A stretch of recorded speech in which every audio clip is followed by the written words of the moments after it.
problème, c'est que cette équipe, en À fait, suivre.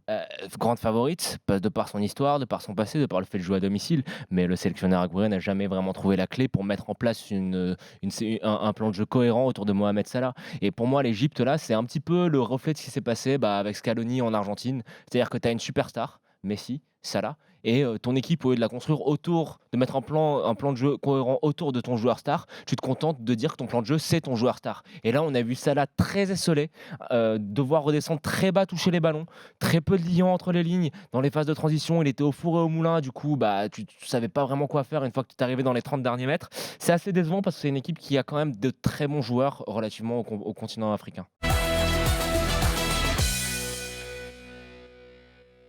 Quand tu regardes comment l'équipe est faite, je le rappelle, avec juste pour l'instant deux défenseurs centraux en partant du principe qu'Adil Rami ne va pas être conservé et Valère Germain en neuf avec Clinton Ng. Écoute, il y a la vente de Campos, ça m'a un peu attristé, mais c'est la figure de proue de ce qui se passe actuellement. Tu vends tout ce que tu peux vendre pour des sommes qui ne dépassent pas forcément les 20 millions d'euros. Donc toute la gestion de Jacques-Henri Hérault, pour conclure, pour moi, son problème, c'est que son ère, elle est marquée par le péché d'orgueil.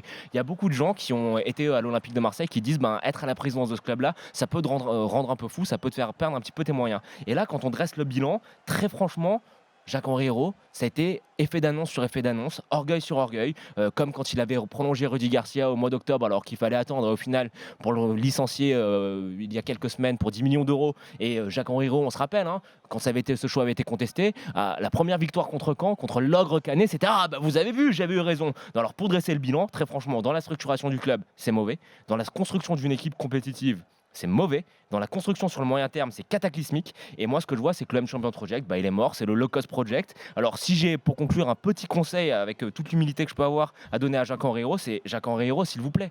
Arrêtez d'avoir les yeux plus gros que le ventre. Arrêtez d'avoir des ambitions qui ne collent pas avec votre expérience qui est quasiment qui est équivalente au néant dans le monde footballistique. Rangez votre orgueil et votre tisane dans votre poche. Arrêtez les petites phrases ridicules qui ridiculise le club. On se rappelle le tir à l'extérieur de la surface qui vaudrait 2 buts. Et très franchement, faites preuve de recul, faites preuve d'humilité, entourez-vous mieux. Et l'OM, c'est un grand club. Ça peut pas juste être que des petites formules marketing et des anglicismes dépassés parce que là, le club, il est en train de mourir. Il y a un truc que tu as dit, Gilbert, par rapport à cette affaire-là, c'est la communication de Griezmann. Il a dit qu'il regrette la tournure prise. Oui, Mais c'est lui ou c'est pas lui qui décide de ne pas se présenter à l'entraînement? en effet, c'est lui.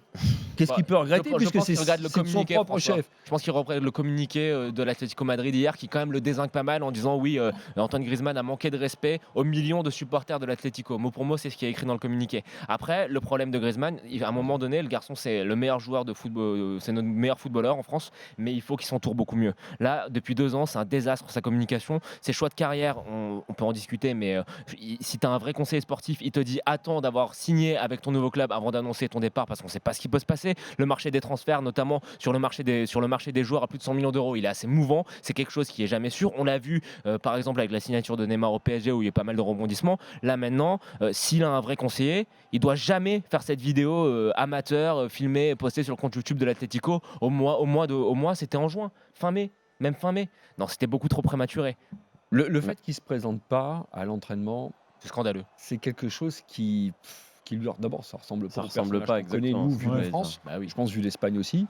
Et ça va forcément le desservir, non pas seulement par rapport à sa relation avec ses futurs anciens, les supporters des Colchoneros, C'est mort. mais aussi, tu te dis, quand tu es le Barça, tu te dis, bon, alors lui, 2 ans, 3 ans, et puis il peut nous faire la même chose. Ça, c'est regrettable.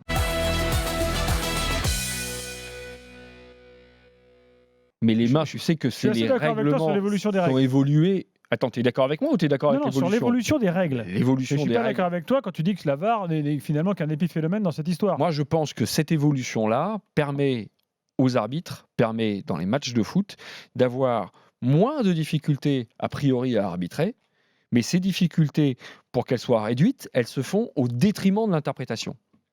Et sans interprétation, dans ce sport, en foot, tu n'as pas un véritable arbitrage. Tu as un arbitrage qui est de plus en plus corseté, engoncé, et qui est de plus en plus dans des cases. Et moi, c'est ça qui m'emmerde profondément. Parce que les questions d'injustice, ok, allez, avec ou sans la vidéo, finalement, ça n'a pas changé terriblement. Les questions maintenant de hors-jeu qui est sur le centimètre, moi, ça m'agace.